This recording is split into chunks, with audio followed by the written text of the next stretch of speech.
जय जय हो सत्यलोक जय जय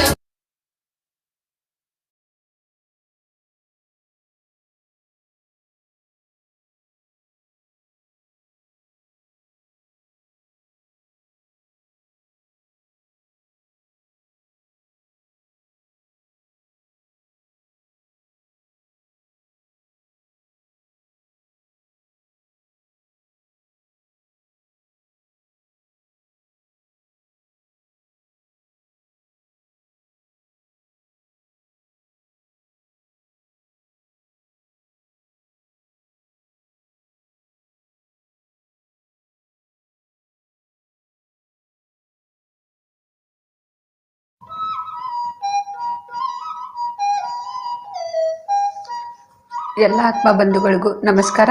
ಬೆಳಗಿನ ಧ್ಯಾನಕ್ಕೆ ಎಲ್ರಿಗೂ ಕೂಡ ಸ್ವಾಗತ.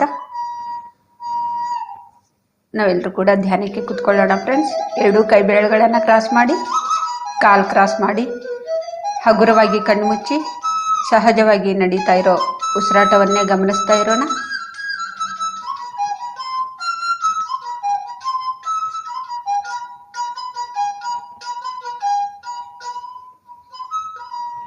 ಯಾವುದು ಕೂಡ ಯೋಚನೆ ಬೇಡ. ಆರಾಮಾಗಿ ಸುಖಾಸನದಲ್ಲಿ ಕೂತ್ಕೊಂಡು ಸುಖಮಯ ಪ್ರಾಣಾಯಾಮ, ಸಹಜವಾಗಿ ನಡೀತಾ ಇರೋ ಉಸಿರಾಟವನ್ನೇ ನಾವು ಗಮನಿಸ್ತಾ ಇರೋಣ ಫ್ರೆಂಡ್ಸ್. ಇಂಪಾದ ಸಂಗೀತ ನಾದವನ್ನು ಕೇಳ್ತಾ ಕೇಳ್ತಾ ನಮ್ಮ ಉಸಿರಿನ ಜೊತೆಗೆ ನಾವು ಒಂದಾಗೋಣ.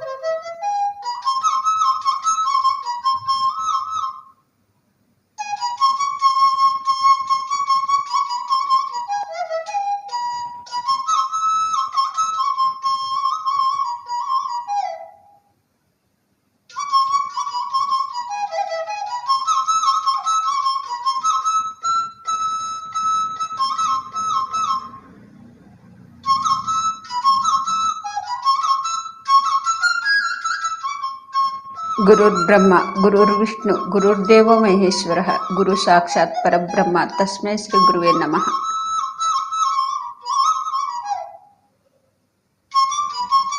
ಎಲ್ಲವೂ ಕೂಡ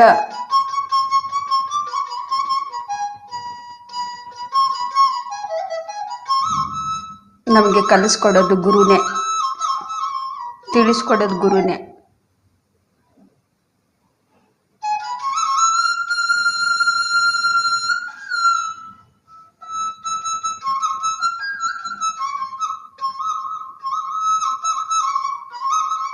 ನಾವು ಉಸಿರಿನ ಜೊತೆಗೆ ನಾವಿದ್ದು ಕಲ್ತ್ಕೊಳ್ತಾ ಇರುವಾಗ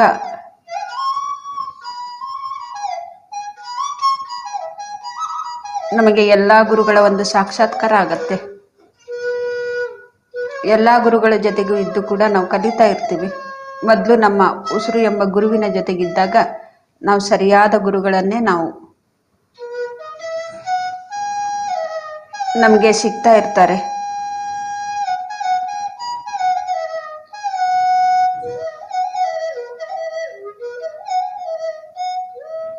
ಹೇಗೆ ಜ್ಞಾನವನ್ನು ನಾವು ಹೆಚ್ಚಿಸ್ಕೊಳ್ತೀವೋ ಹಾಗೆ ಗುರುಗಳು ಕೂಡ ಬದಲಾವಣೆ ಆಗ್ತಾ ಇರ್ತಾರೆ.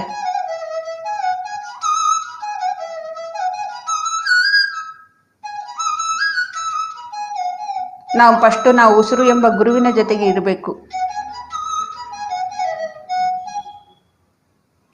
ಆ ಅಭ್ಯಾಸ ಮಾಡ್ತಾ ಇರೋದ್ರಿಂದ ಅದನ್ನು ಅಭ್ಯಾಸ ದಿನೇ ದಿನೇ ನಾವು ಹೆಚ್ಚು ನಾವು ಮಾಡ್ತಾನೆ ಇರಬೇಕು. ಉಸಿರು ಎಂಬ ಗುರುವಿನ ಜೊತೆಗೆ ಇರೋದನ್ನೇ ನಾವು ಅಭ್ಯಾಸ ಮಾಡಬೇಕು.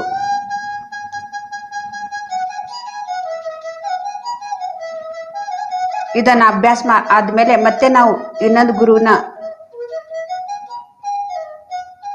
ಬೇರೆ ಗುರುಗಳ ಇನ್ನೂ ಒಂದು ಹೆಚ್ಚಿನ ಜ್ಞಾನವನ್ನ ಕಲ್ತ್ಕೊಳ್ಳೋದಿಕ್ಕೆ ಬೇರೆ ಬೇರೆ ಗುರುಗಳು ನಮಗೆ ಸಿಗ್ತಾನೆ ಇರ್ತಾರೆ.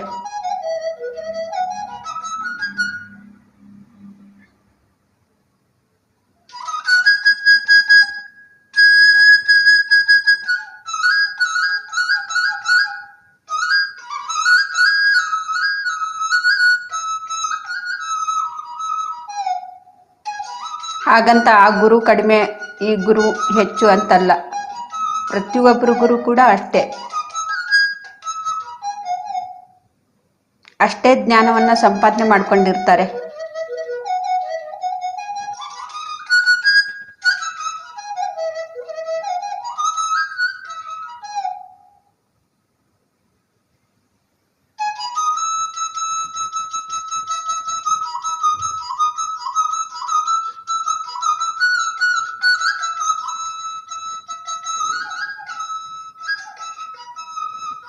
LKG ಮಕ್ಕಳು ಗುರು ಬೇರೆ, ಮಿಡ್ಲ್ ಸ್ಕೂಲ್ ಮಕ್ಕಳು ಗುರು ಬೇರೆ, ಹೈಸ್ಕೂಲ್ ಮಕ್ಕಳು ಗುರು ಬೇರೆ, ಕಾಲೇಜ್ ಮಕ್ಕಳು ಗುರು ಬೇರೆ. ಆ ಜ್ಞಾನ ಇರತ್ತೆ ಅವ್ರಿಗೆ, ಎಲ್ಲ ಜ್ಞಾನ ಕೂಡ ಇರತ್ತೆ.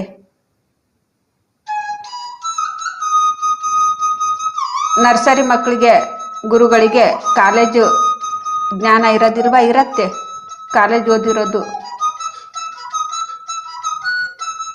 ಆದರೆ ಅವರು ಅದನ್ನೇ ಆಯ್ಕೆ ಮಾಡ್ಕೊಂಡಿರ್ತಾರೆ, ಅದನ್ನೇ ಹೇಳ್ಕೊಡ್ತಾ ಇರ್ತಾರೆ.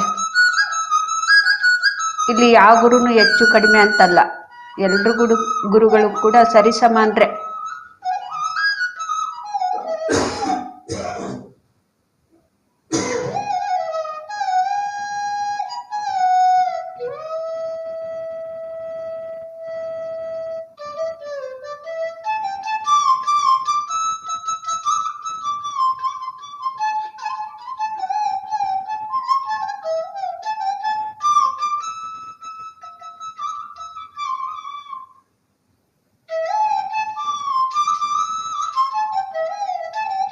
ಮೊದಲು ನಮ್ಮ ಉಸಿರು ಎಂಬ ಗುರುವಿನ ಜೊತೆಗೆ ನಾವಿರೋದನ್ನು ಅಭ್ಯಾಸ ಮಾಡಬೇಕು. ಆ ಉಸಿರೇ ನಮಗೆ ಮುಂದೆ ಮುಂದೆ ಕರ್ಕೊಂಡು ಹೋಗ್ತಾ ಇರತ್ತೆ.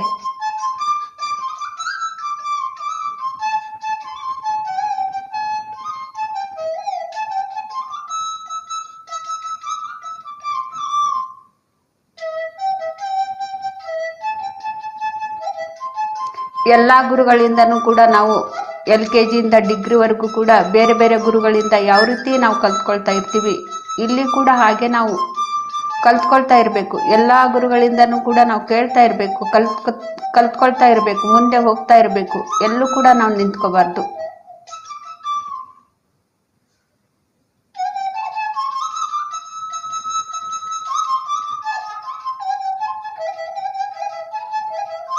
ಒಂದೊಂದು ಗುರುವಿನ ಹತ್ರನೂ ಕೂಡ ಒಂದೊಂದು ಜ್ಞಾನ ಇರತ್ತೆ.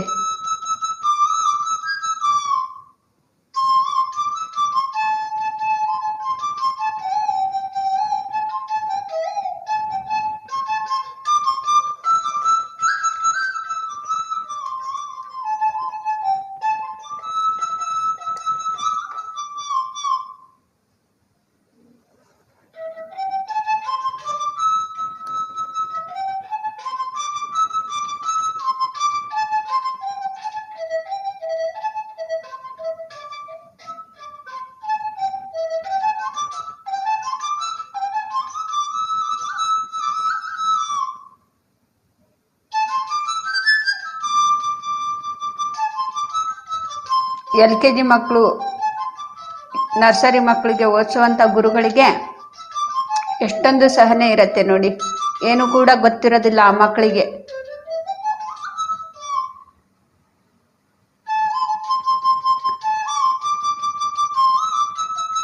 ಆದರೆ ನಾವು ಇಲ್ಲಿ ಏನು ಮಾಡ್ಕೊಳ್ತೀವಿ, ನರ್ಸರಿ ಟೀಚರು, ನರ್ಸರಿ ಮಾಸ್ಟರ್ ಅಂಥೇಳಿ ಅಂದ್ಕೊಳ್ತೀವಿ.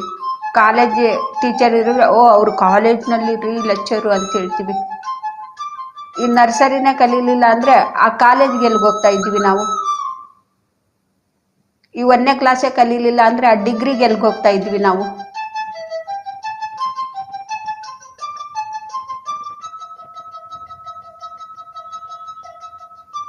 ಎಷ್ಟೊಂದು ಸಹನೆ ಇರುತ್ತೆ ಆ ಟೀಚರ್ಸ್ಗೆ, ಕಲಿಸೋವಂಥ ಒಂದು ಸಹನೆ.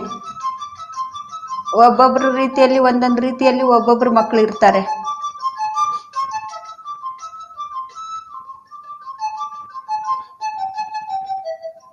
ಎಲ್ಲ ರೀತಿಯಲ್ಲಿರುವಂಥ ಮಕ್ಕಳಿಗೂ ಕೂಡ ಅವರು ಸಮಾಧಾನ ಮಾಡ್ತಾ ಇರ್ತಾರೆ.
ಯಾವುದು ಯೋಚನೆ ಬೇಡ ಫ್ರೆಂಡ್ಸ್.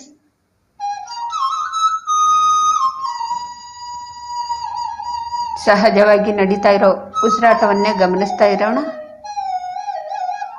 ಉಸಿರಿನ ಜೊತೆಗೆ ನಾವಿದ್ದು ಎಲ್ಲವನ್ನು ಕೂಡ ನಾವು ಕಲ್ತ್ಕೊಳ್ತಾನೆ ಇರಬೇಕು.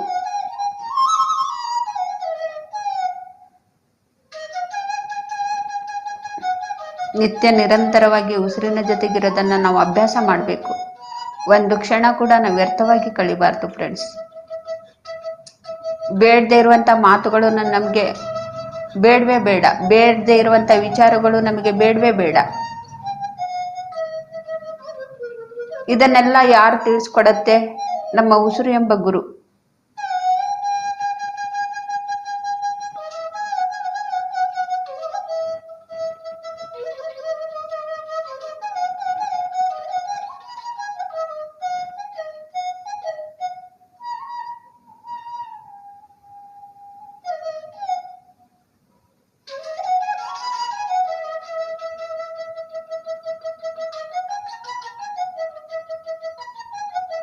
ನರ್ಸರಿ ಮಕ್ಕಳ ಥರ ಟೀಚರು, ನರ್ಸರಿ ಮಕ್ಕಳಿಗೆ ಟೀಚರ್ ಯಾವ ರೀತಿ ಇರ್ತಾರೆ, ಗುರು ಎಷ್ಟೊಂದು ಸಹನೆ ಇರುತ್ತೋ ನೋಡಿ. ನಮ್ಮ ಉಸಿರು ಎಲ್ಲರ ಕಡೆನೂ ಇರುತ್ತೆ. ಎಲ್ಲರಿಗೂ ಕೂಡ ಕಲಿಸ್ಕೊಡ್ತಾ ಇರ್ತಾರೆ. ಯಾರು ಯಾವ ರೀತಿ ಇರ್ತಾರೋ ಅವ್ರಿಗೆ ಕಲಿಸ್ಕೊಡ್ತಾನೆ ಇರುತ್ತೆ. ಬೇಜಾರು ಮಾಡ್ಕೊಳ್ಳೋದಿಲ್ಲ. ಯಾರು ಯಾವ ರೀತಿ ಇರ್ತಾರೋ ಅವ್ರಿಗೆ ಹಾಗೇ ಸ್ವೀಕಾರ ಮಾಡ್ಕೊಳ್ಳುತ್ತೆ ಆ ಉಸಿರು. ಅವನು ಕೆಟ್ಟವನು, ಇವರು ಒಳ್ಳೆಯವರು ಅಂತೇಳಿ ಭೇದ ಭಾವ ಮಾಡೋದಿಲ್ಲ. ಹೇಗೆ ನರ್ಸರಿ ಟೀಚರ್ಸು ಅವನು ಕೆಟ್ಟವನು, ಇವನು ಒಳ್ಳೆಯವನು, ಅವನು ಗಲಾಟೆ ಮಾಡ್ತಾನೆ, ಇವನು ಸೈಲೆಂಟ್ ಆಗಿರ್ತಾನೆ, ಈ ಮಗು ಇವ್ರಿಗೊಂದೇ ನಾನು ಹೇಳ್ಕೊಡ್ಬೇಕು, ಗಲಾಟೆ ಮಾಡೋ ಹುಡುಗು ಆ ಮಗುಗೆ ಹೊರಗಾಗಬೇಕು ಅಂತೇಳಿ ಏನಾದರೂ ಅನ್ಕೊಳ್ತಾರೆ ಏನು ಟೀಚರು? ಎಲ್ರಿಗೂ ಕೂಡ ಸರಿ ಸಮಾನವಾಗಿ ನೋಡ್ಕೊಳ್ತಾ ಇರ್ತಾರೆ. ಹಾಗೆ ನಮ್ಮ ಉಸಿರು ಎಂಬ ಗುರು ಕೂಡ ಎಲ್ರಿಗೂ ಕೂಡ ಸರಿ ಸಮಾನನೇ. ಯಾರು ಕಲ್ತ್ಕೋಬೇಕು ಅಂತ ಹೇಳ್ತಾರೆ ಎಲ್ರಿಗೂ ಕೂಡ ಜ್ಞಾನ ಸಿಗ್ತಾ ಇರತ್ತೆ.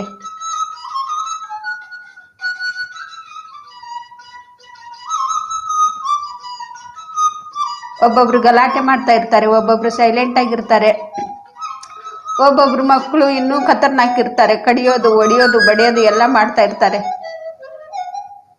ಅವ್ರಿಗೆ ಹೆಂಗೆ ಆ ಟೀಚರ್ಸು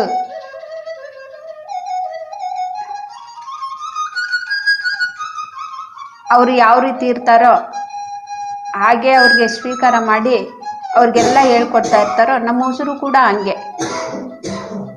ಉಸಿರು ಗಮನಿಸ್ತಾ ಇರೋರು ಮೊದಲು ನೋಡಿ, ಒಬ್ಬೊಬ್ರು ಒಂದೊಂದು ರೀತಿಯಲ್ಲಿ ಇರ್ತಾರೆ. ಅಂಥವ್ರಿಗೆ ಅದು ದಾರಿಗೆ ತರತ್ತೆ ಉಸಿರು, ಎಂಥವ್ರಿಗೆ ಆಗಿರಲಿ.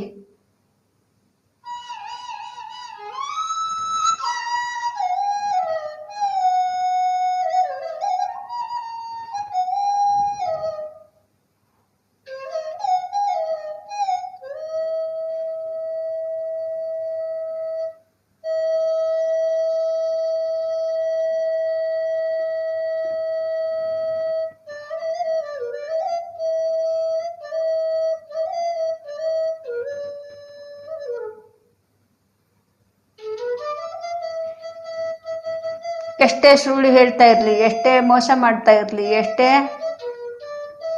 ಬೇರೆಯವ್ರಿಗೆ ತೊಂದರೆ ಕೊಡ್ತಾ ಇರಲಿ, ಎಷ್ಟೇ ಪಾಪಕರ್ಮಗಳನ್ನು ಮಾಡ್ತಾ ಇರಲಿ, ಉಸಿರನ್ನು ಗಮನಿಸೋದನ್ನು ಕಲ್ತ್ಕೊಂಡ್ರೆ ಸಾಕು. ಅದನ್ನೆಲ್ಲ ಅವರು ಬಿಟ್ಟು ಹೊಸ ಮನುಷ್ಯರಾಗಿ ಜೀವಿಸ್ತಾ ಇರ್ತಾರೆ.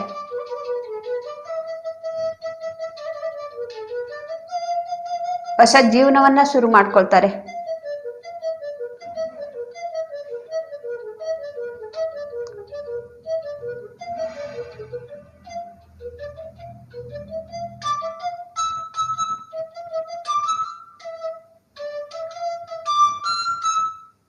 ಸುಳ್ಳು ಹೇಳೋದು ಬಿಡಿಸತ್ತೆ, ಮೋಸ ಮಾಡೋದು ಬಿಡಿಸತ್ತೆ, ದುಶ್ಚಟಗಳನ್ನ ಇರೋರಿಗೆ ದುಶ್ಚಟಗಳನ್ನ ಬಿಡಿಸತ್ತೆ.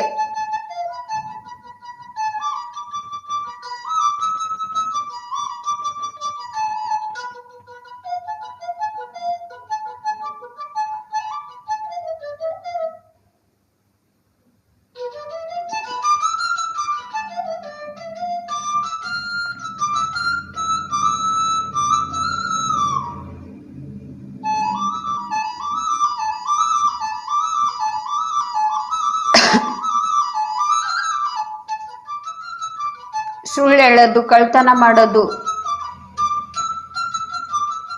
ದುಶ್ಚಟಗಳನ್ನ ಇರೋದು ಯಾಕೆ ಬಿಡ್ತಾರೆ ಹೇಳಿ? ಉಸಿರನ್ನ ಗಮನಿಸ್ತಾ ಗಮನಿಸ್ತಾ ಯಾಕೆ ಬಿಡ್ತಾರೆ ಅವರು? ಉಸಿರು ಯಾವಾಗಲೂ ಕೂಡ ಪ್ರೆಸೆಂಟಲ್ಲಿ ಇರುತ್ತೆ, ಯಾವಾಗಲೂ ಕೂಡ ಈ ವರ್ತಮಾನದಲ್ಲಿ, ಈ ಕ್ಷಣದಲ್ಲಿ ಇರುತ್ತೆ. ಈ ಕ್ಷಣದಲ್ಲಿ ಯಾರಿರ್ತಾರೆ? ಭಗವಂತ ಇರ್ತಾನೆ.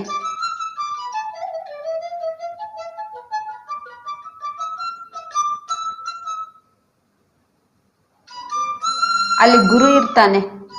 ಹಂಗಾಗಿ ನಮ್ಮ ಉಸಿರು ಎಂಬ ಗುರುವನ್ನ ನಾವು ಗಮನಿಸ್ತಾ ಗಮನಿಸ್ತಾ ಗಮನಿಸ್ತಾ ಎಲ್ಲವನ್ನು ಕೂಡ ಒಂದೊಂದೇ ಬಿಡ್ತಾ ಇರ್ತೀವಿ.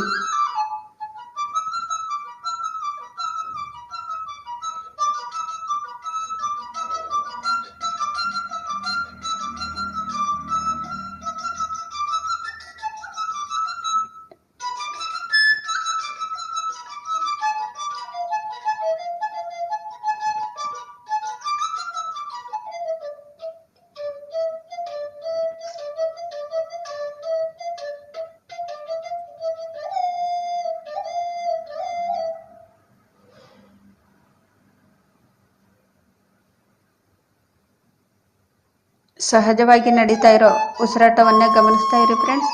ಯಾವುದು ಕೂಡ ಯೋಚನೆ ಬೇಡ.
ಯಾವಾಗ ನಾವು ಉಸಿರನ್ನ ಗಮನಿಸೋದನ್ನು ಅಭ್ಯಾಸ ಮಾಡ್ತಾ ಇರ್ತೀವೋ, ನಮ್ಮ ಜೊತೆಗೆ ನಾವು ಇರ್ತೀವೋ, ಆಗ ನಮ್ಮ ಒಳ ಮನಸ್ಸಿನ ಮಾತು ನಾವು ಕೇಳಿಸ್ಕೊಳ್ಳುವಂಥ ಸ್ಥಿತಿಯನ್ನು ನಾವು ಪಡ್ಕೊಳ್ತೀವಿ.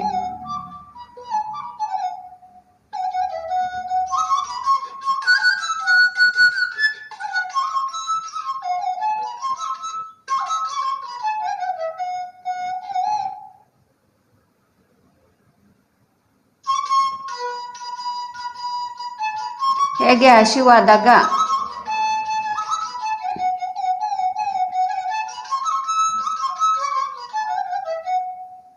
ಊಟ ಮಾಡಿದ್ರೆ ಹಸಿವು ನೀಗತ್ತೆ. ಎಲ್ರಿಗೂ ಕೂಡ ಯಾವ ರೀತಿ ಹೊಟ್ಟೆ ಇದೆಯೋ, ನಾವು ಹಸಿವಾಯ್ತು ಅಂತ ಹೇಳಿದ್ರೆ ನಾವು ಬಾಯಲ್ಲೇ ಹಾಕ್ಕೊಳ್ತೀವಿ ಹೊಟ್ಟೆ ತುಂಬಿಸ್ಕೊಳ್ಳೋದಕ್ಕೆ. ಕಿವಿಯಲ್ಲಿ, ಕಣ್ಣಲ್ಲಿ ಏನಾದರೂ ಹಾಕ್ಕೊಳ್ತೀವ? ಇಲ್ಲ. ಎಲ್ರಿಗೂ ಹಸಿವು ಅನ್ನೋದು ಎಲ್ಲಿರುತ್ತೆ? ಹೊಟ್ಟೆಯಲ್ಲೇ ಇರುತ್ತೆ. ಹೊಟ್ಟೆ ಹಸಿವು ಅಂದರೆ ನಾವು ಹೊಟ್ಟೆ ತೋರಿಸ್ತೀವಿ. ಪ್ರತಿಯೊಬ್ಬರು ಕೂಡ ಒಬ್ಬರು ಮೂಗು, ಒಬ್ಬರು ಕಣ್ಣು, ಒಬ್ಬರು ತಲೆ ತೋರಿಸೋದಿಲ್ಲ.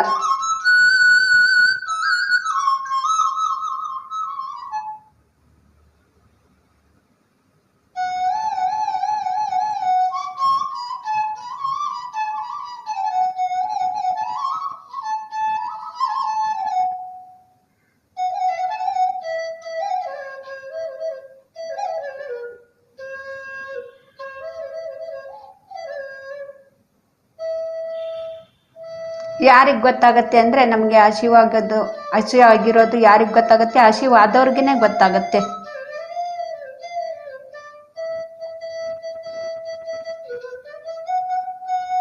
ಹಾಗೆ ನಾವು ಉಸಿರನ್ನೇ ಗಮನಿಸ್ತಾ ನಮ್ಮ ಒಂದು ಒಳಗಿನ ಧ್ವನಿ ನಾವು ಕೇಳಿಸ್ತಾ ಇರುವಾಗ ಯಾರಿಗೆ ಗೊತ್ತಾಗತ್ತೆ? ಈ ಒಂದು ಒಳಗಿನ ಧ್ವನಿ ಯಾರಿಗೆ ಗೊತ್ತಾಗತ್ತೆ? ಯಾರು ಕೇಳಿಸ್ಕೊಳ್ತಾ ಇರ್ತಾರೆ ಅವ್ರಿಗೆ ಮಾತ್ರ ಗೊತ್ತಾಗತ್ತೆ. ಯಾರು ಸಾಧನೆಯಲ್ಲಿ ಇರ್ತಾರೆ ಅವ್ರಿಗೆ ಮಾತ್ರ ಗೊತ್ತಾಗತ್ತೆ.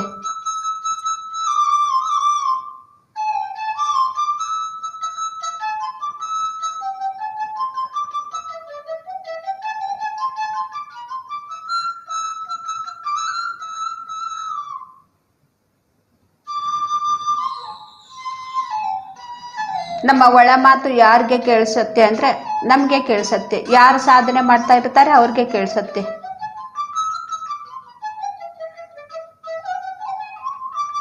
ಯಾರು ಉಸಿರು ಎಂಬ ಗುರುವಿನ ಜೊತೆಗಿದ್ದು ನಿತ್ಯ ನಿರಂತರವಾಗಿ ಸಾಧನೆಯನ್ನು ಮಾಡ್ತಾ ಇರ್ತಾರೋ, ನಮ್ಮ ಜೊತೆಗೆ ನಾವು ಇರೋದನ್ನು ಕಲ್ತ್ಕೊಳ್ತೀವೋ, ಆಗ ನಮ್ಮ ಒಳಗಿನಿಂದ ವಾಣಿಗಳನ್ನು ಕೇಳಿಸ್ಕೊಳ್ತಾ ಇರತ್ತೆ.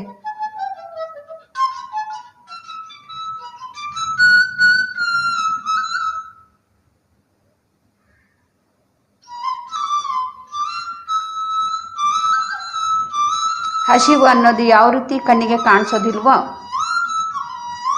ನಾವು ಧ್ಯಾನ ಮಾಡ್ತಾ ಇದ್ದು ಉಸಿರಿನ ಜೊತೆಗೆ ಇದ್ದು ನಮ್ಮ ಅಂತರಂಗದ ಒಂದು ವಾಣಿ ನಾವು ಕೇಳಿಸ್ಕೊಳ್ತಾ ಇರ್ತೀವೋ, ಅದನ್ನು ಕೂಡ ಬೇರೆಯವ್ರಿಗೆ ಯಾರಿಗೂ ಕೂಡ ಕಾಣಿಸೋದಿಲ್ಲ, ನಮಗೆ ಮಾತ್ರ ಅದು ಗೊತ್ತಾಗ್ತಾ ಇರುತ್ತೆ. ನಮ್ಮ ಹಸಿವು ಏನಾದರೂ ನಮಗೆ ಹಸಿವಾದರೆ ಬೇರೆಯವ್ರಿಗೆ ಏನಾದರೂ ಕಾಣಿಸುತ್ತೇನೂ? ಕಾಣಿಸೋದಿಲ್ಲ, ನಮಗೆ ಗೊತ್ತಾಗತ್ತೆ. ಅದೇ ರೀತಿನೂ ಇದು ಕೂಡ ನಮ್ಮ ಒಳಗಿನಿಂದ ಬರುವಂಥ ಸಂದೇಶಗಳು, ವಾಣಿಗಳು ನಮಗೆ ಮಾತ್ರ ಕೇಳಿಸುತ್ತೆ, ಬೇರೆಯವ್ರಿಗೆ ಕೇಳಿಸೋದಿಲ್ಲ.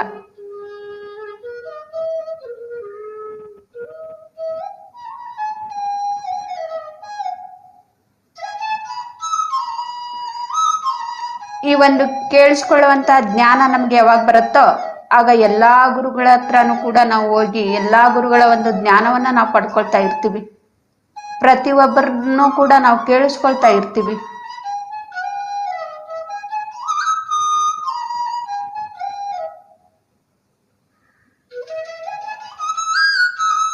ಹೊರಗಿನ ಪ್ರಪಂಚದಲ್ಲಿನೂ ಕೂಡ ಒಳಗಿನ ಪ್ರಪಂಚದಲ್ಲಿನೂ ಕೂಡ ಎರಡೂ ಕಡೆನೂ ಕೂಡ ನಾವು ಕೇಳಿಸ್ಕೊಳ್ತಾ ಇರ್ತೀವಿ.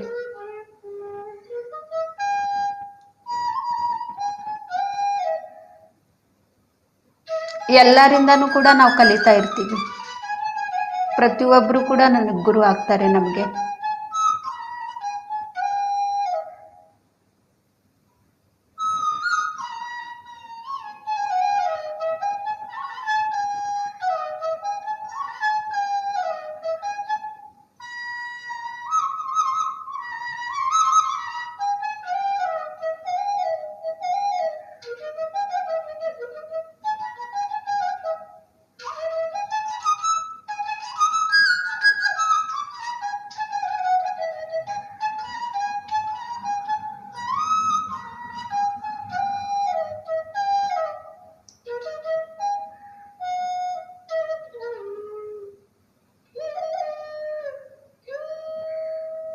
ನಾವು ಉಸಿರು ಎಂಬ ಗುರುವಿನ ಜೊತೆಗಿದ್ದಾಗ ಯಾವುದನ್ನ ಮಾಡಬೇಕು ಅಷ್ಟೇ ಮಾಡ್ತಾ ಇರ್ತೀವಿ, ಯಾವುದನ್ನು ಬಿಡಬೇಕು ಅದು ಬಿಡ್ತಾ ಇರ್ತೀವಿ, ಯಾವುದನ್ನು ಮಾತಾಡಬೇಕು ಅಷ್ಟೇ ಮಾತಾಡ್ತಾ ಇರ್ತೀವಿ, ಯಾವುದನ್ನು ಮಾತಾಡಬಾರ್ದು ಅದನ್ನು ನಾವು ಬಿಡ್ತೀವಿ.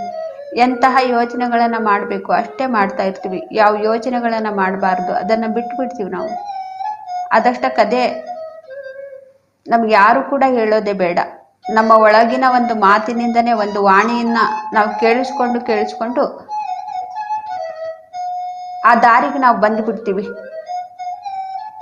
ಇಲ್ಲಿ ಬೇರೆ ಯಾರು ಕೂಡ ನಮ್ಗೆ ಹೇಳ್ಕೊಡೋದು ಬೇಡ. ನಮ್ಮ ಉಸಿರೇ ನಮಗೆ ಗುರು. ಯಾವುದನ್ನು ಮಾಡಬೇಕು, ಯಾವುದನ್ನು ಮಾಡಬಾರ್ದು, ಯಾವುದನ್ನು ಮಾತಾಡಬೇಕು, ಯಾವುದನ್ನು ಮಾತಾಡಬಾರ್ದು, ಯಾವುದನ್ನು ಯೋಚನೆ ಮಾಡಬೇಕು, ಯಾವುದನ್ನು ಯೋಚನೆ ಮಾಡಬಾರ್ದು ಅಂತೇಳಿ ಎಲ್ಲವೂ ಕೂಡ ಕಲಿಸ್ಕೊಡ್ತಾ ಇರುತ್ತೆ.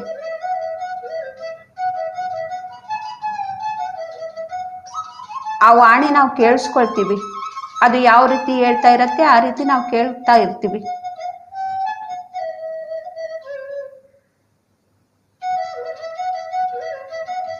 ನಮ್ಮ ಅಂತರಂಗದ ವಾಣಿನೇ ನಮಗೆ ಕೇಳಿಸ್ಕೊಳ್ತಾ ಇರತ್ತೆ.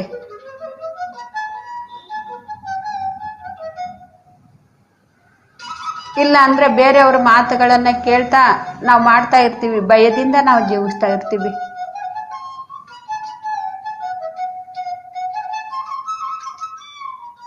ನಮ್ಮ ಒಳಗಿನ ಒಂದು ವಾಣಿಯನ್ನ ಕೇಳಿಸ್ಕೊಂಡು ನಾವು ಮಾಡ್ತಾ ಇದ್ರೆ ಅಲ್ಲಿ ಯಾವ ಭಯನೂ ನಮಗಿರೋದಿಲ್ಲ. ಅದು ಯಾವಾಗೂ ಕೂಡ ಸರಿಯಾಗಿಯೇ ಹೇಳ್ಕೊಡ್ತಾ ಇರತ್ತೆ, ನಮಗೇನು ಬೇಕು ಅದನ್ನೇ ಹೇಳ್ಕೊಡ್ತಾ ಇರತ್ತೆ.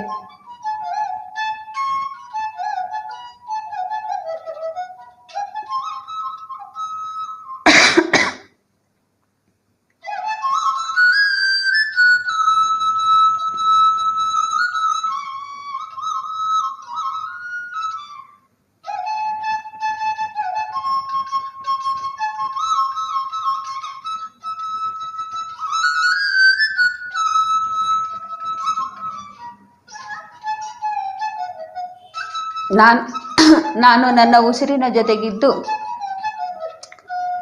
ಯಾವುದನ್ನು ಮಾಡಬೇಕು, ಯಾವುದನ್ನು ಮಾಡಬಾರ್ದು, ಯಾವುದನ್ನು ಮಾತಾಡಬೇಕು, ಯಾವುದನ್ನು ಮಾತಾಡಬಾರ್ದು, ಎಂತಹ ಯೋಚನೆಗಳನ್ನು ಮಾಡಬೇಕು, ಎಂತಹ ಯೋಚನೆಗಳನ್ನು ಮಾಡಬಾರ್ದು ಅಂತೇಳಿ ನಾನು ದಿನೇ ದಿನ ಕಲ್ತ್ಕೊಳ್ತಾನೆ ಇರ್ತೀನಿ. ಪ್ರತಿಯೊಬ್ಬರು ಕೂಡ ಕಲ್ತ್ಕೊಳ್ತಾನೆ ಇರ್ತಾರೆ. ಮೊದಲು ನಾನು ಏನು ಮಾಡ್ತಾ ಇದ್ದೆ, ಬೇರೆಯವ್ರ ಮಾತು ಕೇಳ್ತಾ ಇದ್ದೆ. ಇವಾಗ ನನ್ನ ಮಾತು ನಾನು ಕೇಳಿಸ್ಕೊಳ್ತೀನಿ. ನನ್ನ ಒಳಗಿನ ಒಂದು ಸದ್ಗುರುವಿನ ಮಾತು ನಾನು ಕೇಳಿಸ್ಕೊಳ್ತೀನಿ.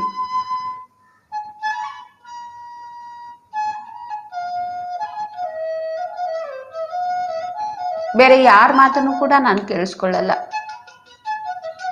ಕೇಳಿಸ್ಕೊಂಡ್ರು ಕೂಡ ಅದು ನನಗೆ ಬೇಕಾಗಿದ್ರೆ ಮಾತ್ರ ತಗೊಳ್ತೀನಿ, ಇಲ್ಲ ಅಂದ್ರೆ ಅದನ್ನ ತಗೊಳ್ಳಕ್ ಹೋಗೋದಿಲ್ಲ.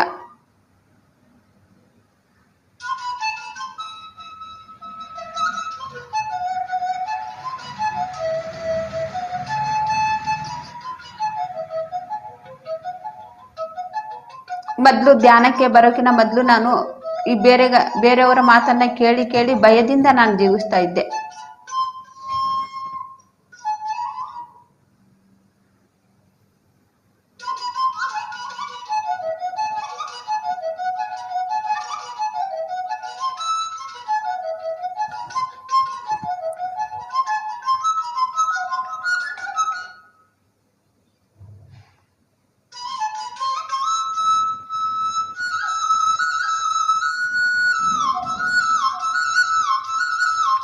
ಸಹಜವಾಗಿ ನಡೀತಾ ಇರೋ ಉಸಿರಾಟವನ್ನೇ ಗಮನಿಸ್ತಾ ಇರಿ ಫ್ರೆಂಡ್ಸ್. ಯಾವುದು ಕೂಡ ಯೋಚನೆ ಬೇಡ.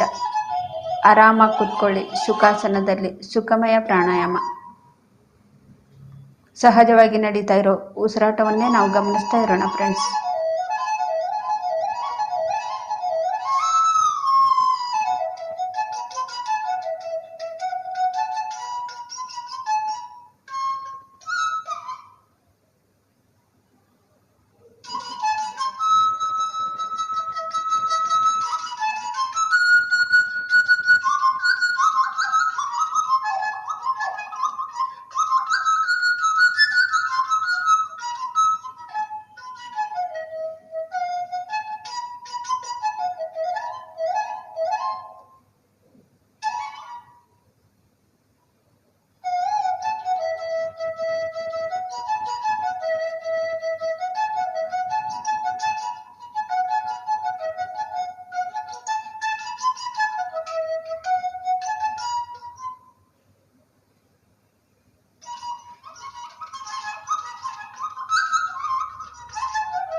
ನನಗೆ 1996ರಲ್ಲಿ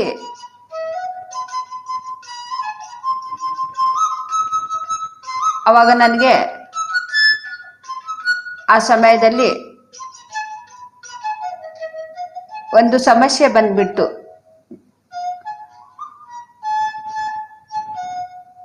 ಅದನ್ನ ಯಾವ ಡಾಕ್ಟರ್ ಹತ್ರ ತೋರಿಸಿದ್ರು ಕೂಡ ಕಡಿಮೆ ಆಗಲಿಲ್ಲ.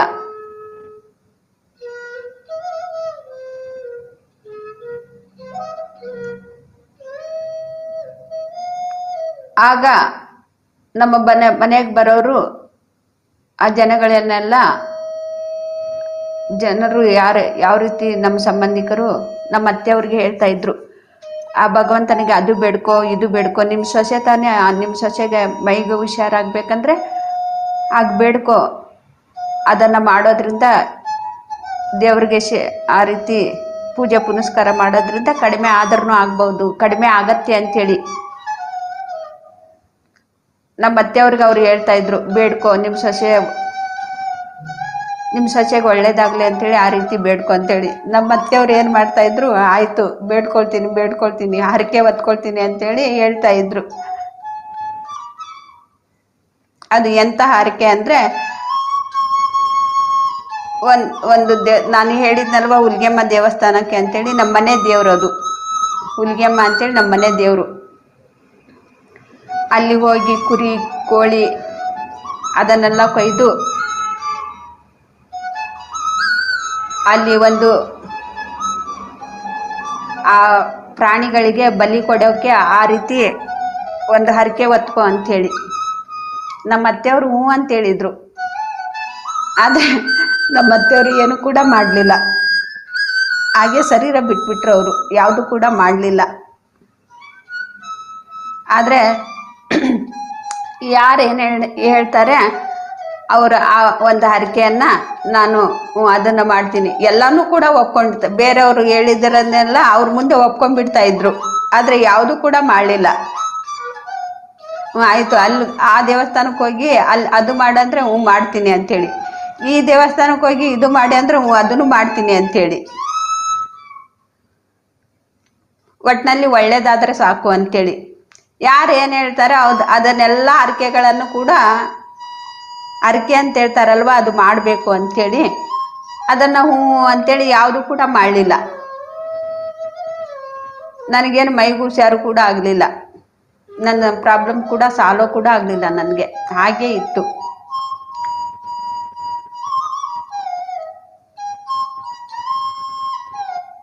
ನಮ್ಮ ಅತ್ತೆಯವ್ರ ಶರೀರ ಬಿಟ್ಟರು ಕೂಡ ನನಗೆ ಆ ಸಮಸ್ಯೆದಿಂದ ನಾನು ಮುಕ್ತಳಾಗಿರಲಿಲ್ಲ. ಹಾಗೇ ಇತ್ತು ಆ ಸಮಸ್ಯೆ.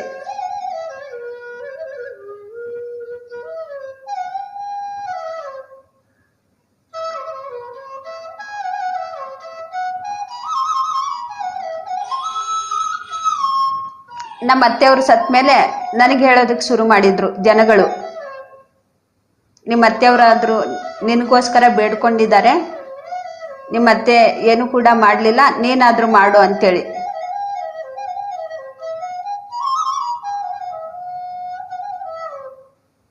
ಆವಾಗ ನಾನು ಯೋಚನೆ ಮಾಡ್ತಾ ಇದ್ದೆ ಹೆಂಗಪ್ಪ ಮಾಡೋದು ಅಂತೇಳಿ. ಯಾಕೆಂದರೆ ಆ ಸಮಯದಲ್ಲಿ ನಮ್ಮ ಕೆಲಸನೇ ನಿಂತೋಯ್ತು. ಕೆಲಸ ಚೆನ್ನಾಗಿರೋವರೆಗೂ ಕೂಡ ನಮ್ಮ ಅತ್ತೆಯವರು ಏನು ಕೂಡ ಮಾಡಲಿಲ್ಲ. ಇವಾಗ ನಾವು ಎಲ್ಲ ಕೆಲಸ ನಿಂತೋಗಿದೆ, ಏನು ಕೂಡ ಕೈಯಲ್ಲಿ ಕಾಸಿಲ್ಲ, ಫಂಕ್ಷನ್ಗಳನ್ನೆಲ್ಲ ಹೆಂಗೆ ಮಾಡೋದು ಅಂಥೇಳಿ ನನಗೆ ಅವ್ರ ವಿಚಾರ, ಅವ್ರ ಜನಗಳು ಹೇಳುವಾಗ ನನಗೆ ವಿಚಾರ ಬರ್ತಾ ಇತ್ತು ಹೆಂಗಪ್ಪ ಮಾಡೋದು.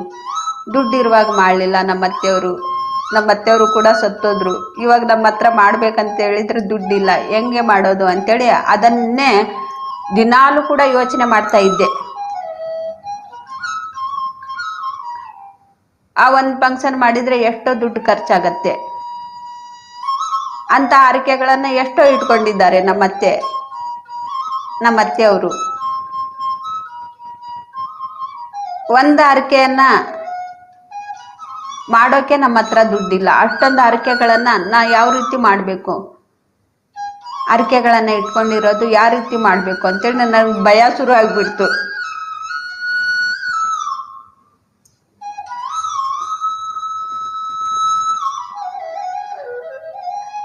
ಒಂದ್ಸತಿ ಮತ್ತೆ ನಾನು ಹುಲಿಗೆಮ್ಮ ದೇವಸ್ಥಾನಕ್ಕೆ ಒಂದ್ಸತಿ ಹಂಗೆ ಹೋದಾಗ, ನಮ್ಮ ತಾಯಿ ಊರಿಗೆ ಹೋದಾಗ ಅಲ್ಲಿಗೆ ದೇವಸ್ಥಾನಕ್ಕೆ ಹೋಗಿ ಬರೋಣ ಅಂತೇಳಿ ನಾನು ಹೋಗಿದ್ದೆ.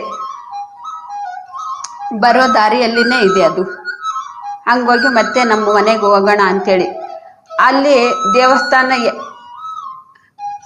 ಪಕ್ಕದಲ್ಲಿ ಏನು ಬರೆದಿದೆ ಅಂದರೆ, ಇಲ್ಲಿ ಯಾರು ಕೂಡ ಪ್ರಾಣಿ ಹಿಂಸೆ ಮಾಡಬಾರ್ದು, ಯಾರಾದರೂ ಪ್ರಾಣಿಗಳಿಗೆ ಬಲಿ ಕೊಟ್ಟರೆ ಅವ್ರಿಗೆ ಶಿಕ್ಷೆಗೆ ಗುರಿ ಆಗ್ತಾರೆ ಅವರು ಅಂಥೇಳಿ ಆ ರೀತಿ ಬರೆದ್ಬಿಟ್ಟಿದ್ದಾರೆ ಅಲ್ಲೇ ಆ ದೇವಸ್ಥಾನದ ಪಕ್ಕದಲ್ಲಿ.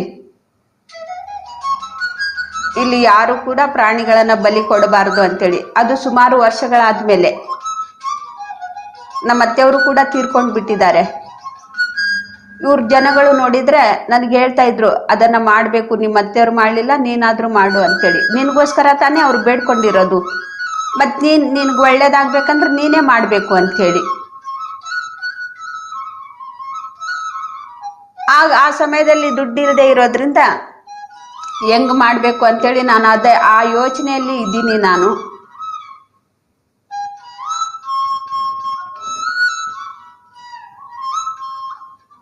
ಹಂಗೆ ದೇವಸ್ಥಾನಕ್ಕೆ ಕಾಯಿ ಒಡಿಸ್ಕೊಂಡು ಬರೋಣ ಅಂತೇಳಿ ಹೋಗಿದ್ರೆ ಅಲ್ಲಿ ಅದನ್ನು ಓದ್ಬಿಟ್ಟೆ ನಾನು. ದೊಡ್ಡ ಒಂದು ಬೆಟ್ಟ ಇದೆ ಅಲ್ಲಿ, ಅಂದರೆ ಒಂದು ದೊಡ್ಡ ಕಲ್ಲಿದೆ. ಆ ಕಲ್ಲಲ್ಲಿ ದೊಡ್ಡದಾಗಿ ಅಕ್ಷರಗಳನ್ನು ಬರೆದಿದ್ದಾರೆ, ಇಲ್ಲಿ ಯಾರು ಕೂಡ ಪ್ರಾಣಿಗಳನ್ನು ಬಲಿ ಕೊಡಬಾರ್ದು ಅಂತೇಳಿ. ಅದನ್ನು ಓದ್ಬಿಟ್ಟು ಇನ್ನೂ ಗಾಬರಿ ಆದೆ ನಾನು. ಈ ಗೌರ್ಮೆಂಟ್ ಏನೇನಾದ್ರೂ ಒಂದು ಮಾಡ್ತಾ ಇರತ್ತೆ. ನಾವು ಇವಾಗ ಬೇಡ್ಕೊಂಡು ಅವ್ರು ಏನು ಮಾಡಬೇಕು ಅಂತೇಳಿ ಅವ್ರ ಮೇಲೆ ಸಿಕ್ಕಾಪಟ್ಟೆ ಒಳಗಡೆನೆ ನಾನು ಅವ್ರಿಗೆ ಬೈಕೊಳ್ತಾ ಇದ್ದೀನಿ.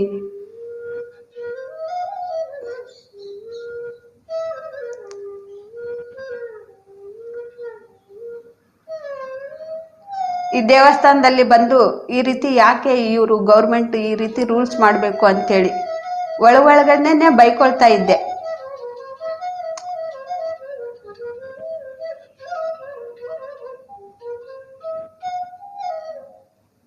ಆಮೇಲೆ ನಾನು ಈ ವಿಚಾರ ಬೇರೆಯವ್ರ ಹತ್ರ ನಾನು ಮಾತಾಡಿದೆ. ಏನು ಈ ರೀತಿ ಬರೆದ್ಬಿಟ್ಟಿದಾರಲ್ಲ, ಮತ್ತೆ ಮೊದಲು ಬೇಡ್ಕೊಂಡಿರೋರು ಅವ್ರು ಏನು ಮಾಡ್ತಾರೆ? ಎಷ್ಟೋ ವರ್ಷಗಳಿಂದ ಅವ್ರದ್ದು ಹರಕೆ ಇರುತ್ತೆ, ಆ ಹರಕೆ ಇಟ್ಕೊಟ್ಟವ್ರು ಏನು ಮಾಡ್ತಾರೆ ಅಂತೇಳಿ.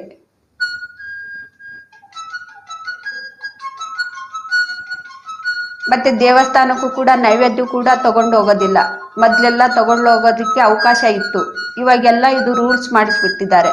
ಆ ದೇವಿಗೋಸ್ಕರ ತಾನೇ ನಾವು ಬಲಿ ಕೊಡೋದು. ಮತ್ತೆ ನೈವೇದ್ಯ ಇಲ್ಲ, ಬಲಿ ಕೊಡೋದಿಲ್ಲ ಅಂದ್ರೆ ಮೊದಲು ಹರಕೆ ಇಟ್ಕೊಂಡವರು ಅವ್ರು ಏನು ಮಾಡ್ತಾರೆ ಅಂತೇಳಿ ನಾನು ಬೇರೆಯವ್ರಿಗೆ ಕೇಳಿದೆ.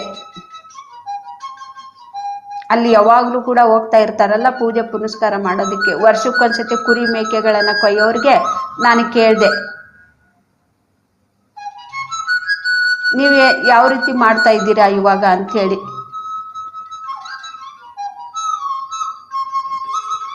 ಆಗ ಅವ್ರು ಹೇಳಿದ್ರು, ಎಷ್ಟೋ ರೂಮ್ಗಳು ಇದೆಯಲ್ವಾ, ಅಲ್ಲಿ ರೂಮ್ನಲ್ಲೇನೆ ಒಂದು 5 ಕಲ್ಲಿಟ್ಟು ಅಲ್ಲಿ ನದಿ ಇದೆ, ಆ ನದಿಯಲ್ಲಿರುವಂಥ ಕಲ್ಲುಗಳನ್ನಿಟ್ಟು ಅದನ್ನೇ ಹುಲ್ಗೆಮ್ಮ ಅಂತೇಳಿ ಒಂದು ಬಿಂದಿಗೆ ಇಟ್ಟು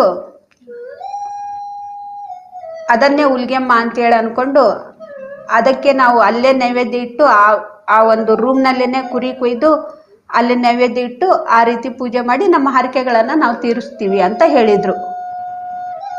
ಹಂಗೇನು ಹಂಗಾದ್ರೆ ಅಂತೇಳಿ ನಾನು ಅಲ್ಲಿಗೆ ಸುಮ್ಮನೆ ಆಗ್ಬಿಟ್ಟೆ ಕೇಳಿ. ಯಾಕೆಂದ್ರೆ ಮಾಡ್ಬೇಕಂದ್ರೆ ನನ್ನ ಹತ್ರ ದುಡ್ಡಿಲ್ಲ.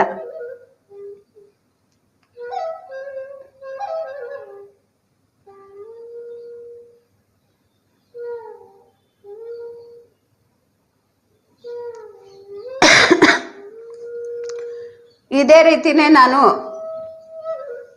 ಮಾಡಬೇಕು ಅಂತ ಹೇಳಿದ್ರೆ ನನಗೆ ಏನು ಕೂಡ ಅನುಕೂಲ ಆಗಲೇ ಇಲ್ಲ. ಕೊನೆವರೆಗೂ ಕೂಡ ನನಗೆ ಅನುಕೂಲ ಆಗಲೇ ಇಲ್ಲ. ಇದುವರೆಗೂ ಕೂಡ ನಾನು ಮಾಡಿಲ್ಲ, ಮಾಡೋದಿಲ್ಲ ಕೂಡ.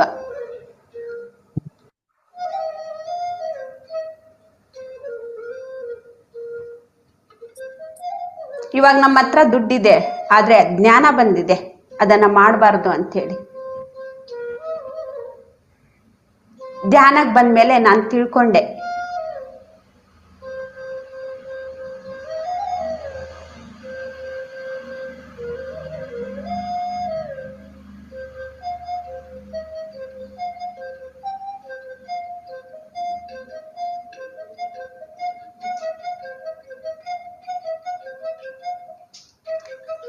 ಯಾವ ದೇವಸ್ಥಾನಕ್ಕೂ ನಾನು ಹೋಗ್ಲಿಲ್ಲ, ಯಾವ ಹರಕೆನೂ ಕೂಡ ನಾನು ಮಾಡಲಿಲ್ಲ.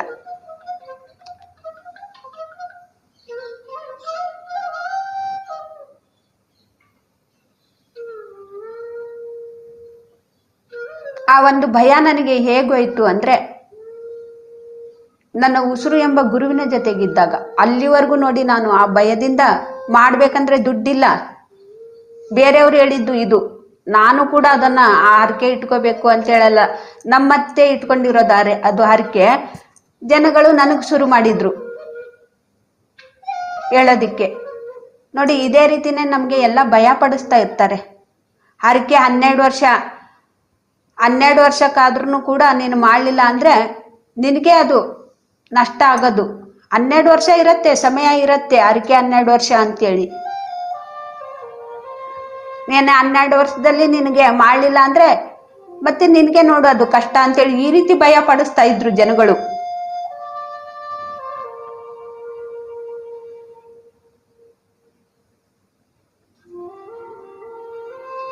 ನೋಡಿ ನಾವು ಎಷ್ಟೊಂದು ಅಜ್ಞಾನದಿಂದ ನಾವು ಜೀವಿಸ್ತಾ ಇರ್ತೀವಿ. ಧ್ಯಾನಕ್ಕೆ ಬರೋಕಿನ ಮೊದಲು ಬೇರೆಯವರು ಹೇಳಿದ್ದನ್ನ ಭಯಂಕರವಾಗಿ ನಾವು ತಗೊಂಡ್ಬಿಡ್ತೀವಿ, ಏನಾಗತ್ತೋ ಏನೋ ಮಾಡದೇ ಇದ್ರೆ ಅಂತೇಳಿ. ಏನಾಯಿತು, ನಾನು ಇವಾಗ ಮಾಡಲಿಲ್ಲ, ಏನಾಯಿತು ನನಗೆ?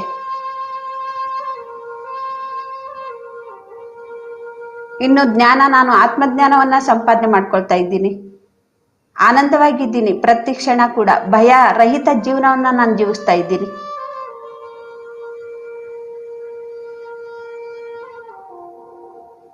ಯಾವ ಭಯನೂ ಇಲ್ಲ ನನಗೆ ಇವಾಗ.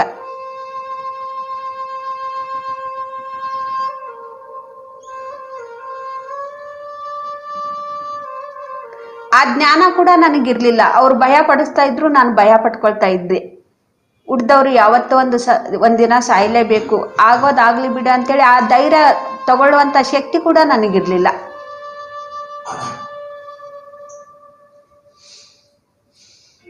ಈ ರೀತಿ ನಾವು ಮೂರ್ಖ ಜೀವನವನ್ನ ನಾವು ಜೀವಿಸ್ತಾ ಇರ್ತೀವಿ ಫ್ರೆಂಡ್ಸ್. ಧ್ಯಾನಕ್ಕೆ ಬರೋಕಿನ ಮೊದಲು ನಮ್ಮ ಉಸಿರು ಎಂಬ ಗುರುವಿನ ಜೊತೆಗೆ ಇದ್ದಾಗ್ಲೇನೆ ನಾವು ಜ್ಞಾನವನ್ನ ಕಲ್ತ್ಕೊಳ್ತೀವಿ. ಹೇಗೆ ನಾವು ಜೀವಿಸ್ಬೇಕು, ಯಾವುದನ್ನ ಮಾಡಬೇಕು, ಯಾವುದನ್ನ ಮಾಡಬಾರ್ದು ಅಂತೇಳಿ. ನೋಡಿ, ನಾನು ಧ್ಯಾನಕ್ಕೆ ಬರಲಿಲ್ಲ ಅಂದ್ರೆ ಆ ಮೂಕ ಪ್ರಾಣಿಗಳನ್ನ ಅಲ್ಲಿ ಬಲಿ ಕೊಡ್ತಾ ಇದ್ದೆ. ಆ ಪಾಪ ಕೂಡ ನಾನು ಇನ್ನೂ ಮಾಡ್ತಾ ಇದ್ದೆ, ಹೆಚ್ಚಿಗೆ ಆಗ್ತಾ ಇತ್ತು ಪಾಪ. ನಾವು ಪಾಪ ಮಾಡೋದನ್ನ ಹೆಚ್ಚಾಗತ್ತೆ, ಕಡಿಮೆ ಮಾಡಲ್ಲ ನಾವು. ಯಾಕೆಂದ್ರೆ ಎಲ್ಲ ಹೊರಗಿನ ಜನಗಳು ಕೂಡ ನಮ್ಗೆ ಅದನ್ನೇ ಹೇಳ್ಕೊಡ್ತಾರೆ, ಪಾಪ ಮಾಡೋದನ್ನೇ ಹೇಳ್ಕೊಡ್ತಾರೆ.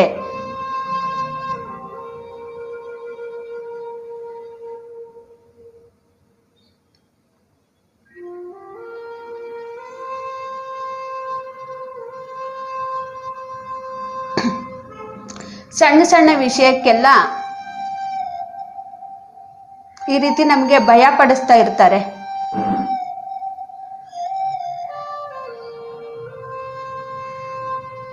ನನಗೆ ಅದು ಯಾಕೆ ಸಮಸ್ಯೆ ಬಂತು ಅಂತೇಳಿ ಅದನ್ನು ಕೂಡ ಹೇಳ್ತಾ ಇದ್ರು ನನಗೆ. ನಿನಗದು ಯಾಕೆ ಬಂದಿದೆ ಅಂದ್ರೆ, ಆ ಸಮಸ್ಯೆ ನಿನಗೆ ಯಾಕೆ ಬಂದಿದೆ ಅಂದ್ರೆ, ನಮ್ಮ ಅತ್ತೆಯವ್ರ ಅತ್ತೆಗೆ ನಾನು ತುಂಬಾ ಸೇವೆಯನ್ನ ಮಾಡ್ತಾ ಇದ್ದೆ. ಅವರ ಕೂದಲವನ್ನ ನಾನು ಕಟ್ ಮಾಡಿದ್ದೆ, ತುಂಬಾ ಉದ್ದ. ಅವರು ತಲೆ ಬಾಚುವಾಗ ಅವರು ಕಿರಿಸ್ತಾ ಇದ್ರು, ಯಪ್ಪ ನೀನು ಎಷ್ಟು ನೋವು ಮಾಡ್ತೀಯಮ್ಮ ಅಂಥೇಳಿ. ತುಂಬಾ ಅಷ್ಟೇನು ಉದ್ದಾನೂ ಇರಲಿಲ್ಲ ಅವ್ರ ಕೂದಲು. ನೀ ತಲೆ ಬಾಚುವಾಗ ಮೆಲ್ಲಿಗೆ ಬಾಚೋದಿಲ್ಲ ಅಂತೇಳಿ ನಾನೇನು ಮಾಡಿದೆ, ನಮ್ಮ ಅತ್ತೆಯವ್ರಿಗೆ ಕೇಳಿ, ನಮ್ಮ ಅತ್ತೆಯವ್ರ ಅತ್ತೆ ಅವರು, ನಾನು ನಮ್ಮ ಅತ್ತೆಯವ್ರನ್ನ ಕೇಳಿ ಆ ಕೂದಲವನ್ನ, ಇದು ತಲೆ ಬಾಚಿಕೊಳ್ಳುವಾಗ ಅಜ್ಜಿ ತುಂಬ ಗಲಾಟೆ ಮಾಡ್ತಾಳೆ, ಹಂಗಾಗಿ ಈ ಸ್ವಲ್ಪ ಕೂದಲ ಕಟ್ ಮಾಡ್ತೀನಿ ಅಂತ ನಾನು ನಮ್ಮ ಅತ್ತೆಯವ್ರಿಗೆ ಹೇಳಿದೆ. ನಮ್ಮ ಅತ್ತೆಯವರು ಒಪ್ಪಿಗೆ ತಗೊಂಡೇನೆ ನಾನು ಅದನ್ನ ಕಟ್ ಮಾಡಿದ್ದೀನಿ. ಆ ಕೂದಲವನ್ನ ಕಟ್ ಮಾಡಿದ್ದೀನಿ ನಮ್ಮ ಅತ್ತೆಯವ್ರ ಅತ್ತೆಗೆ, ನಮ್ಮ ಅಜ್ಜಿಗೆ.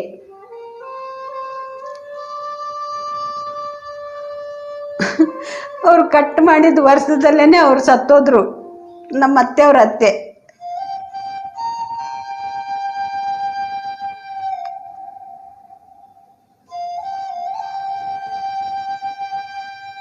ಅವರು ಒಂದು ಕಾಸಿನ ಸರ ಅಂತ ಹೇಳ್ತಾರಲ್ವ, ಅದು ಹುಲಿಗೆಮ್ಮ ತಾಯಿದು ಒಂದು ಕಾಸಿನ ಸರ ಇರುತ್ತೆ, ಕಾಸಿಂದು ಒಂದು ಸರ ಇರುತ್ತೆ. ಹುಲಿಗೆಮ್ಮ ದೇವಿದು ಒಂದು ಕಾಸು, ಲಕ್ಷ್ಮೀ ಕಾಸು ಅಂತ ಹೇಳ್ತಾರಲ್ವ, ಆ ರೀತಿ ಹುಲಿಗೆಮ್ಮಂದು ಒಂದು ಕಾಸಿನ ಸರ ಹಾಕ್ಕೊಂಡಿದ್ರು. ಆ ಕಾಸಿನ ಸರ ಹಾಕ್ಕೊಂಡಿರೋರಿಗೆ ನೀನು ಕೂದಲ ಕಟ್ ಮಾಡಿದ್ದೀಯಾ, ಅದಕ್ಕೆ ಅವ್ರು ಸತ್ತೋದ್ರು ಅಂತೇಳಿ ಅದು ಅಪವಾದ ನನಗೆ ಬಂದ್ಬಿಡ್ತು. ಇಲ್ಲ, ನಾನು ನಮ್ಮ ಅತ್ತೆಯವ್ರಿಗೆ ಹೇಳೇನೆ ಕಟ್ ಮಾಡಿದ್ದೀನಿ ಅಂತೇಳಿ. ಆದ್ರೂ ಮಾಡ್ದವಳು ನೀನ್ ತಾನೆ ಅಂತ ಹೇಳಿದ್ರು ನನಗೆ, ಕಟ್ ಮಾಡ್ದವಳು ನೀನ್ ತಾನೆ ಅಂತ ಹೇಳಿದ್ರು. ಹೌದು ನಾನೇ, ಮತ್ತೆ ನಿನಗೆ ಬರುತ್ತೆ ಅದು ದೋಷ, ನಿನಗೇನೆ ಅದು ಅಂತೇಳಿ. ಮೈಗೆ ಹುಷಾರಿಗೆ ಇಲ್ದಾಗ ಈ ರೀತಿ ಎಲ್ಲ ಕೂಡ ಮಾತಾಡಿದ್ರು ನನಗೆ. ನಾನು ಇಲ್ಲಿ ಒಂದ್ ಕಡೆ ನನ್ನ ಮನಸ್ಥಿತಿ ಸರಿ ಇಲ್ಲ ಅಂತೇಳಿ ಒಂದ್ ಕಡೆ ಯೋಚನೆ ಮಾಡ್ತಾ ಇದ್ರೆ, ಇನ್ನೊಂದ್ ಕಡೆ ಜನಗಳು ಈ ರೀತಿ ಮಾತಾಡೋದನ್ನ ನಾನು ಕೇಳ್ತಾ ಇದ್ದೆ. ನಿಜವಾಗ್ಲೂ ಕೂಡ ಅದು ನನಗೆ ಎಷ್ಟು ಮೈಂಡಲ್ಲಿ ನನಗೆ ಅದು ಹೋಗ್ಬಿಟ್ಟಿತ್ತು ಅಂದರೆ, ಅದರಿಂದ ನಾನು ಹೊರಗಡೆನೇ ಬರೋದಿಲ್ಲ, ನಾನು ಕೂದಲ ಕಟ್ ಮಾಡಿ ನಾನು ಪಾಪ ಮಾಡಿಬಿಟ್ಟಿದ್ದೀನಿ ಅಂತೇಳಿ ಅಷ್ಟರ ಮಟ್ಟಿಗೆ ನಾನು ಯೋಚನೆ ಶುರು ಮಾಡ್ಕೊಂಡ್ಬಿಟ್ಟೆ.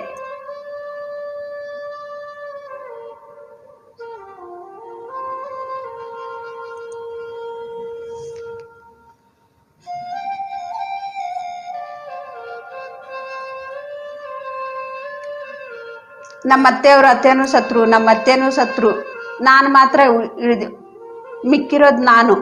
ಅವಾಗ ನನಗೆ ಹೇಳೋದಕ್ಕೆ ಶುರು ಮಾಡಿದ್ರು,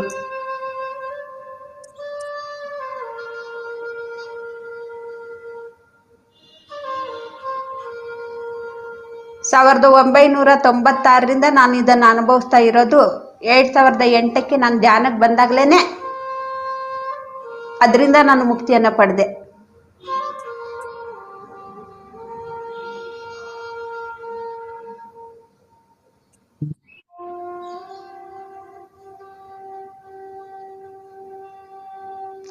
ಯಾವ ದೇವಸ್ಥಾನಕ್ಕೂ ಹೋಗ್ಲಿಲ್ಲ, ಯಾವ ಕೋಳಿ ಕುರಿಗಳನ್ನು ನಾನು ಕೊಯ್ಲಿಲ್ಲ, ಯಾವುದು ಕೂಡ ನೈವೇದ್ಯ ಮಾಡಲಿಲ್ಲ. ಈ ದೇವಸ್ಥಾನಕ್ಕೆ ಹೋಗೋದನ್ನೇ ನಾನು ಬಿಟ್ಬಿಟ್ಟೆ. ಇವಾಗ ಹೋದ್ರೂ ಕೂಡ ಅಲ್ಲಿ ಧ್ಯಾನ ಒಂದೇ ಮಾಡ್ತೀನಿ. ಅಲ್ಲಿ ತುಂಬಾ ಚೆನ್ನಾಗಿದೆ, ನದಿ ಬೆಟ್ಟ ನದಿ ಗುಡ್ಡಗಳನ್ನೆಲ್ಲ ತುಂಬಾ ಚೆನ್ನಾಗಿದೆ. ಆ ಜಾಗದಲ್ಲಿ ಹೋಗಿ ನಾನು ಧ್ಯಾನ ಮಾಡ್ತೀನಿ. ಯಾವ ಕುರಿ ಮೇಕೆನೂ ಕೊಯ್ಯೋದಿಲ್ಲ, ಯಾವ ಕೋಳಿನೂ ಕೂಡ ಕೊಯ್ಯೋದಿಲ್ಲ. ಒಂದು ರೂಮ್ನಲ್ಲಿ ಆ ಕಲ್ಲನ್ನ ಇಟ್ಟು, ಆ ತುಂಬಿದ ಬಿಂದಿಗೆ ಇಟ್ಟು, ಅದೇ ಹುಲ್ಗೆಮ್ಮ ಅಂತೇಳಿ ನಾನು ಯಾವ ಪೂಜೆನೂ ಕೂಡ ಮಾಡೋದಿಲ್ಲ. ಇದುವರೆಗೂ ನಾನು ಮಾಡಲೇ ಇಲ್ಲ.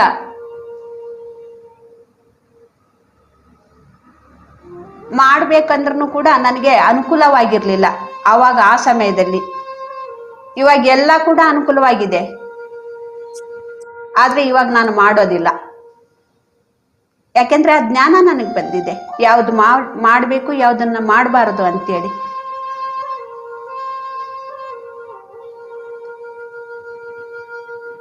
ಹೀಗೆ ನಾವು ಎಷ್ಟೋ ಅಜ್ಞಾನದಿಂದನೇ ನಾವು ಜೀವಿಸ್ತಾ ಇರ್ತೀವಿ, ಭಯದಿಂದ ನಾವು ಜೀವಿಸ್ತಾ ಇರ್ತೀವಿ ಫ್ರೆಂಡ್ಸ್.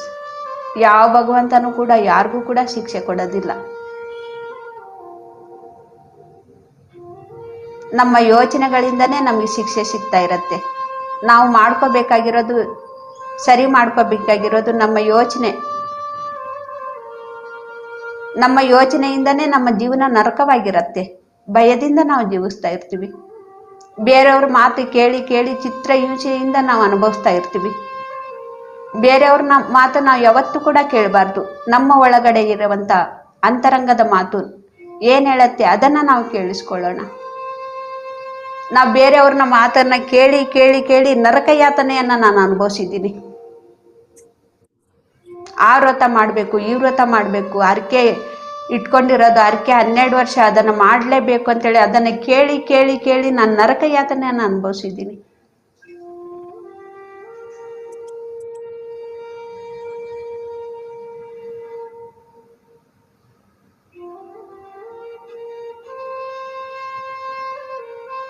ಇಲ್ಲಿ ಯಾವ ದೇವಸ್ಥಾನಕ್ಕೂ ಹೋಗ್ಬಾರ್ದು, ಹಂಗಾದ್ರೆ ದೇವಸ್ಥಾನಕ್ಕೂ ಹೋಗೋದು ತಪ್ಪ ಅಂತೇಳಿ ಎಲ್ಲರ ಒಂದು ವಿಚಾರ ಆಗ್ಬೋದು. ದೇವಸ್ಥಾನಕ್ಕೆ ಹೋಗಿ ಧ್ಯಾನ ಮಾಡಿ, ಅಲ್ಲಿ ಒಂದು ಶಕ್ತಿಯನ್ನ ತಿಳ್ಕೊಳ್ಳಿ. ಆ ತಾಯಿ ಒಂದು ಸಂದೇಶವನ್ನ ನಾವು ತಿಳ್ಕೊಬೇಕಂದ್ರೆ ಅಲ್ಲಿ ಧ್ಯಾನ ಮಾಡಬೇಕು. ಆ ತಾಯಿ ನಮ್ಗೆ ಏನು ತಿಳಿಸ್ಕೊಡ್ತಾ ಇದ್ದಾಳೆ, ಏನು ಹೇಳ್ತಾ ಇದ್ದಾಳೆ, ಆ ಭಗವಂತ ಆ ದೇವಸ್ಥಾನದಲ್ಲಿ ಇರುವಂತ ಶಕ್ತಿ ನಮ್ಗೆ ಯಾವ ರೀತಿ ಸಂದೇಶವನ್ನ ಕೊಡ್ತಾ ಇದೆ, ಏನು ಮಾಡೋದಿಕ್ಕೆ ಹೇಳ್ತಾ ಇದೆ, ಡೈರೆಕ್ಟ್ ಆ ಭಗವಂತನ ಹತ್ರನೇ ಕೇಳ್ಕೊಳ್ಳಿ ಏನ್ ಹೇಳತ್ತೆ ಅಂತೇಳಿ. ಜನಗಳನ್ನ ಮಾತು ಕೇಳಿ ಮಾಡೋದಲ್ಲ.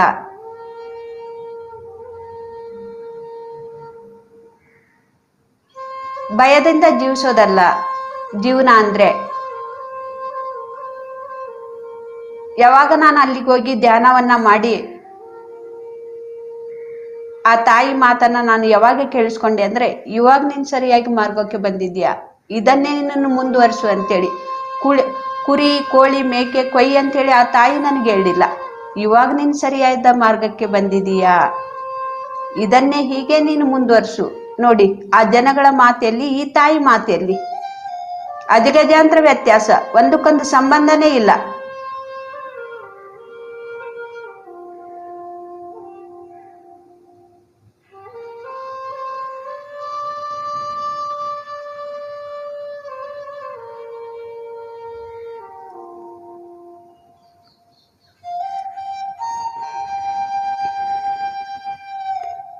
ಯಾರಿಗಾದ್ರೂ ಹರಕೆ ಇಟ್ಕೊಂಡಿರೋರು, ಯಾವ ದೇವಸ್ಥಾನದಲ್ಲಿ ಹರಕೆಯನ್ನ ಇಟ್ಕೊಂಡಿದ್ದೀರಾ ಆ ದೇವಸ್ಥಾನದಲ್ಲಿ ಹೋಗಿ ಧ್ಯಾನಕ್ಕೆ ಕೂತ್ಕೊಳ್ಳಿ. ಆ ಶಕ್ತಿ, ಆ ವಾಣಿ ನಿಮಗೆ ಕೇಳಿಸ್ಕೊಳ್ಳತ್ತೆ. ಆ ವಾಣಿ ಏನು ಕೇಳಿಸ್ಕೊಳ್ಳತ್ತೆ ಅದನ್ನೇ ನೀವು ಮಾಡಿ. ನಾನು ಕೂಡ ಹಾಗೆ ಮಾಡಿರೋದು.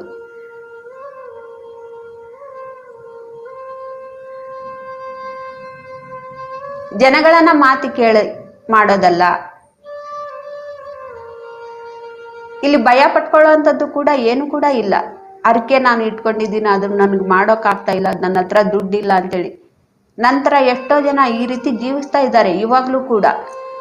ಕೈಯಲ್ಲಿ ದುಡ್ಡಿರೋದಿಲ್ಲ, ಹರಕೆಯನ್ನ ಹೊತ್ಕೊಂಡಿರ್ತಾರೆ, ಹರಕೆಯನ್ನ ಇಟ್ಕೊಂಡಿರ್ತಾರೆ, ಕೈಯಲ್ಲಿ ದುಡ್ಡಿರೋದಿಲ್ಲ, ಗಾಬರಿ ಆಗ್ಬಿಡ್ತಾರೆ. ಅದನ್ನ ಯೋಚನೆ ಮಾಡಿ ಮಾಡಿನೇ ಅವ್ರ ಕಾಯಿಲೆಗಳನ್ನ ತಂದ್ಕೊಂಡ್ಬಿಡ್ತಾರೆ. ಎಷ್ಟೋ ಜನ ಇವಾಗ್ಲೂ ಕೂಡ ನಾನು ನೋಡ್ತೀನಿ.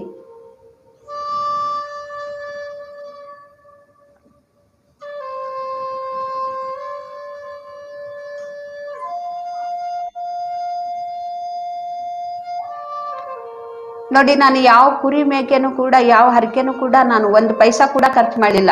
ಒಂದು ಕಾಯಿ ಸಹಿತ ನಾನು ತಗೊಂಡೋಗ್ಲಿಲ್ಲ, ಉದಿನ ಕಡ್ಡಿ ಕಾಯಿ ಸಹಿತ ನಾನು ತಗೊಂಡೋಗ್ಲಿಲ್ಲ, 2 ಬಾಳೆಹಣ್ಣು ಕೂಡ ನಾನು ತಗೊಂಡೋಗ್ಲಿಲ್ಲ.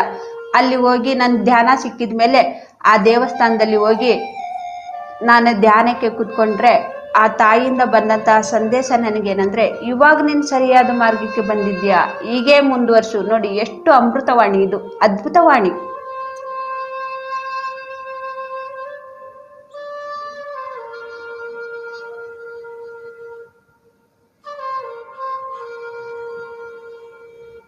ಇದು ನನಗೆ ಮಾತ್ರ ಗೊತ್ತಿದೆ, ಬೇರೆಯವ್ರಿಗೆ ಹೇಳಿದ್ರೆ ಇದನ್ನ ಕೇಳಿಸ್ಕೊಳ್ಳೋದಿಲ್ಲ, ಇದನ್ನ ಕೇಳುವಂತ ಸ್ಥಿತಿಯಲ್ಲಿಲ್ಲ, ಎಲ್ಲ ಬಿಟ್ಬಿಟ್ಟಿದ್ದಾಳೆ, ಯಾವ ಹರಕೆನೂ ಕೂಡ ಮಾಡಲಿಲ್ಲ ಅಂತೇಳಿ. ಇದು ನನಗೆ ಗೊತ್ತಿದೆ, ನನಗೆ ಮಾತ್ರ ಗೊತ್ತಿದೆ. ಹಸಿವಿದ್ದರಿಗೆ ಯಾವ ರೀತಿ ಹಸಿವು ಅನ್ನೋದು ಗೊತ್ತಾಗುತ್ತೋ ಇದು ನನಗೆ ಮಾತ್ರ ಗೊತ್ತಿದೆ, ಬೇರೆಯವರಿಗೆ ಇದು ತೋರ್ಸೋದಕ್ಕೂ ಆಗೋದಿಲ್ಲ. ಹೇಳಿದ್ರು ಕೂಡ ಕೇಳಿಸ್ಕೊಳ್ಳೋಂಥ ಪರಿಸ್ಥಿತಿಯಲ್ಲಿನೂ ಕೂಡ ಅವ್ರು ಇರೋದಿಲ್ಲ.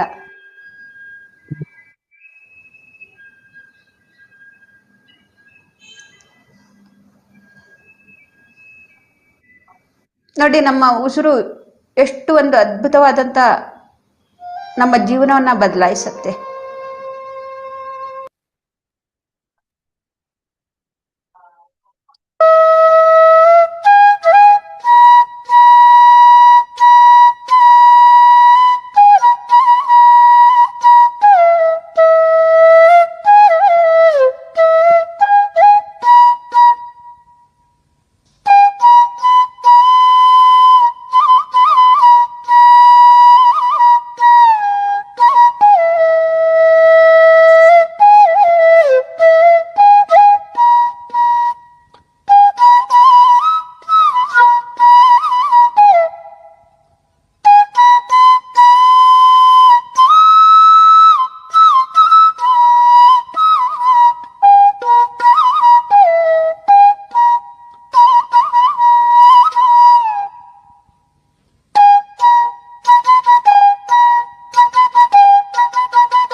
ನಾನು ಉಸಿರು ಎಂಬ ಗುರುವಿನ ಜೊತೆಗಿದ್ದು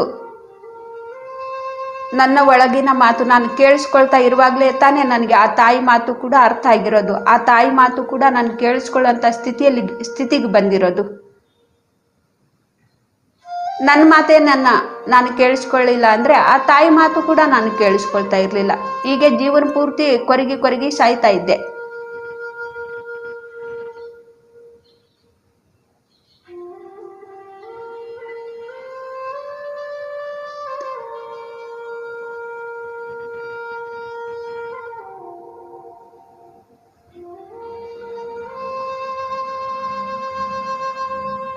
ನಮ್ಮ ಜೊತೆಗೆ ನಾವಿರೋದನ್ನ ಅಭ್ಯಾಸ ಮಾಡೋಣ ಫ್ರೆಂಡ್ಸ್.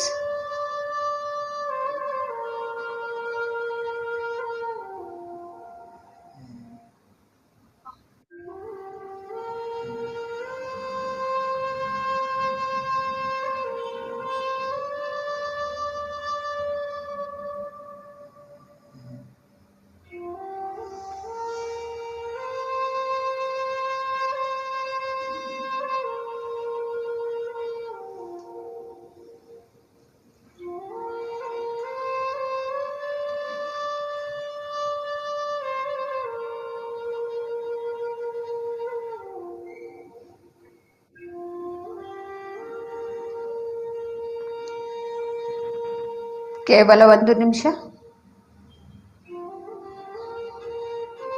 ನಾವು ಧ್ಯಾನದಿಂದ ಸಹಜ ಸ್ಥಿತಿಗೆ ಬರೋಣ.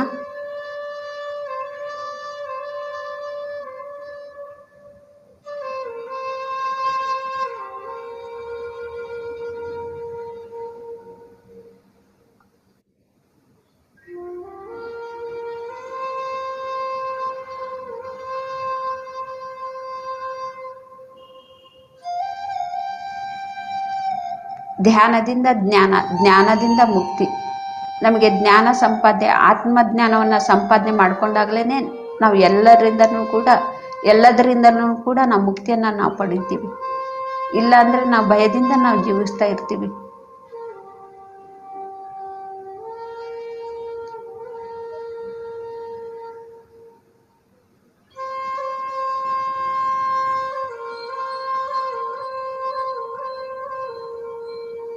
ಕೇವಲ 30 ಸೆಕೆಂಡ್ಸ್.